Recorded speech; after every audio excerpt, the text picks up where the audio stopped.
স্বশাসিত জেলা পরিষদ এডিসি নির্বাচনকে সামনে রেখে দক্ষিণ ত্রিপুরার সাব্রুম মহকুমায় রাজনৈতিক অস্থিরতা ক্রমেই বাড়ছে। এরই মাঝে বড় ধরনের দলবদলের ঘটনা ঘিরে নতুন করে উত্তেজনা ছড়িয়েছে রাজনৈতিক মহলে।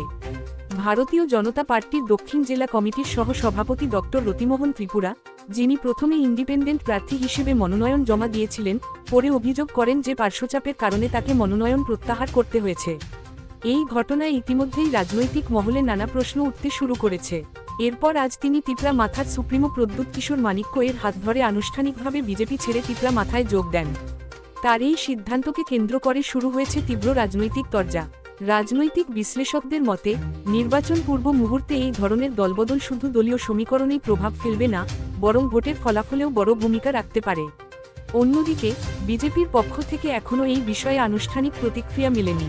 সব মিলিয়ে এডিসি নির্বাচন যত এগিয়ে আসছে, ততই রাজ্যের রাজনৈতিক পরিস্থিতি আরও উত্তপ্ত হয়ে উঠছে।